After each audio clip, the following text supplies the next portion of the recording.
నేటి సమాజంలో ధనవంతులు అనేక మంది ఉన్నారు. ధనికులంతా సేవాగుణం కలిగి ఉండరు. ధనం లేకున్నా రమేష్ గొప్ప మనసు కలిగి ఉండి సేవా దృక్పథంతో దాతల సహకారం వల్ల అనాథ పిల్లలకు అండగా నిలిచి వారిని ప్రయోజకులుగాను తీర్చిదిద్దుతున్నారని స్టార్9 CEO మహమ్మద్ షాబుద్దీన్ అన్నారు. గతంలో రమేష్ అనాథ పాఠశాలలో చదువుకొని అదే స్ఫూర్తితో హైదరాబాద్లోని ఉప్పల్ మేడిపల్లిలో మాతృ అభయ పేరుతో అనాథాశ్రమంను ఏర్పాటు చేసి బాలురులకు బాలికలకు వేరువేరుగా అన్ని వసతులతో హాస్టల్స్ నిర్వహిస్తూ కార్పొరేట్ స్థాయిలో విద్యనందిస్తున్నారని చెప్పారు. అనగాన్ స్వచ్ఛంద సంస్థ ప్రోగ్రాం డైరెక్టర్ రామ్జీబన్ గుప్తా ఆధ్వర్యంలో NRB సభ్యుల చేత పాఠశాలలో విద్యార్థులకు నిర్వహించిన ఉచిత కంటి వైద్య శిబిరం, ఆటలు, డ్యాన్స్ పోటీలు నిర్వహించి ఉత్తేజపరిచారు.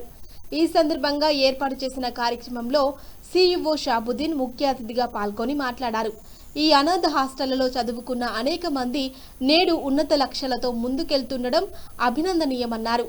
అనగాన్ సంస్థ ప్రోగ్రాం డైరెక్టర్ రామ్జీబన్ గుప్తా 80 సంవత్సరాల వయసులోనూ సేవా దృక్పథంతో గత కొంతకాలంగా సామాజిక సేవా కార్యక్రమాలు నిర్వహిస్తూ అభాగ్యులకు అండగా ఉంటున్నారని చెప్పారు. ఈ అనాథ హాస్టళ్లలో చదువుకునే విద్యార్థులు జీవితంలో స్థిరపడిన తర్వాత ఇతరులకు ఉపయోగపడే విధంగా సామాజిక సేవా కార్యక్రమాలు నిర్వహించాలని షాబుద్దీన్ సూచించారు.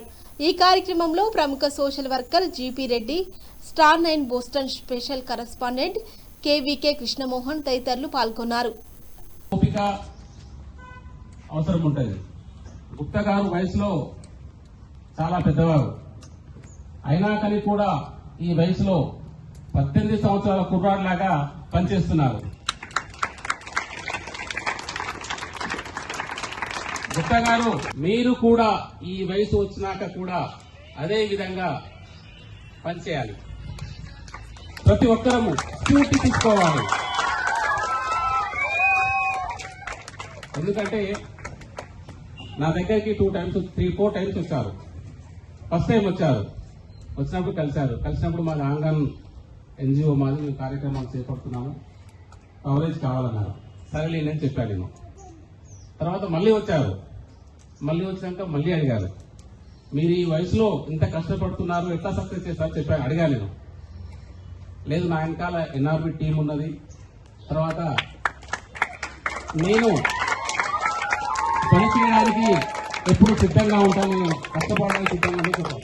నాకు చాలా సంతోషం అనిపించింది, చాలా గొప్పగా గర్వంగా ఫీల్ అయ్యాను నేను. ఎందుకంటే 50-60 దాటగానే నా వయసు అయిపోయింది, నేనేం పని చేయలేనన్నటువంటి రెస్ట్ ఇంటి దగ్గర ఉంటారు. నా కాళ్ళ నొప్పులు, మొఖాల నొప్పులు, చేతుల నొప్పులని.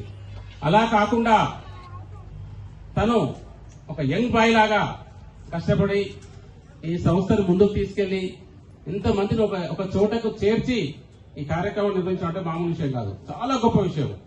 అందుకోసం వారిని ప్రత్యేకంగా అభినందిస్తున్నాను. ప్రతి ఒక్క మీరు కూడా చెప్పడంతో అభినందించండి.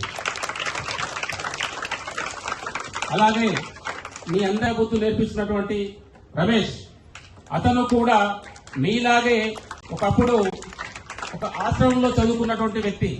ఇప్పుడే తెలుసుకున్నా అతని గురించి.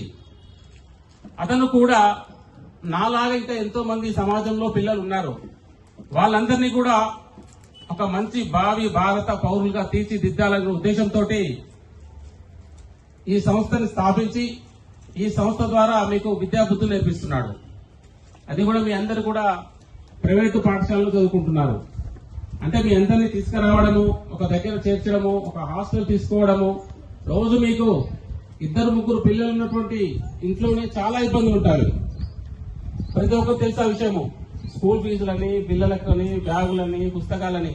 అలాంటిది 2 హాస్టల్స్, గర్ల్స్ వేరు, బాయ్స్ వేరు, 2 నడిపిస్తూ 2 రెంట్స్ కట్టుకుంటూ మీకు ప్రతిరోజు ఏమి ఆహార పదార్థాలు కావాలో క్వాలిటీ ఫుడ్ ఇచ్చుకుంటూ మీతో పాటు ఉంటూ, మీతో పాటు తింటూ, మీతో పాటు పడుకుంటూ కష్టపడుతున్న రమేష్ కి ఒకసారి మీరంతా కూడా అభినందించాలి.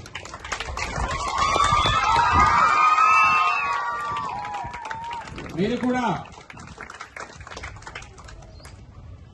మంచిగా చదువుకొని ఉన్నత స్థాయిలో రాణించి, ఇంకా గొప్ప విషయం ఏంటంటే ఇంతకుముందుకు ఒక ఫోటో చూపించారు ఒక పాపది.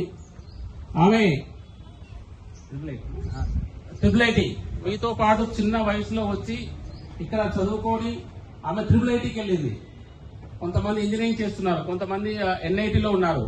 మీరు కూడా మంచిగా చదువుకొని మీ అందరికీ గాడ్ గ్రేస్ ఏంటంటే ఇప్పుడు వచ్చినటువంటి మెడ్చల్ జిల్లా collector Manoj Chaudhary young officer, మంచి అధికారి. అతను వచ్చాక మీకు క్యాస్ట్ సర్టిఫికేట్స్, ఇన్కమ్ సర్టిఫికేట్స్, అలాగే ఆధార్ కార్డ్స్, బర్త్ సర్టిఫికేట్స్ ఇవన్నీ కూడా వచ్చిన మీ రమేష్ గారు తెలిపారు. కాబట్టి మంచిగా చదువుకొని మీరు కూడా ఉన్నత స్థాయిలోకి వెళ్లి మీరు కూడా సమాజానికి ఉపయోగపడే విధంగా ముందుకు వెళ్లాలని కోరుకుంటున్నాను. అలాగే ఇంకా మన గుప్తా గారు ఇలాంటి ఆశ్రమాలని వెతికి అక్కడ ఉన్నటువంటి పిల్లలకి ఇంకా మంచి మంచి వాళ్ళ ఎంటర్టైన్మెంట్ చేయాలని, ఇంకా సమాజంలో మంచి పేరు రావాలని, మీరంతా కూడా మంచి భావి భారత పౌరులు ఎదగాలని కోరుకుంటాను. Thank you.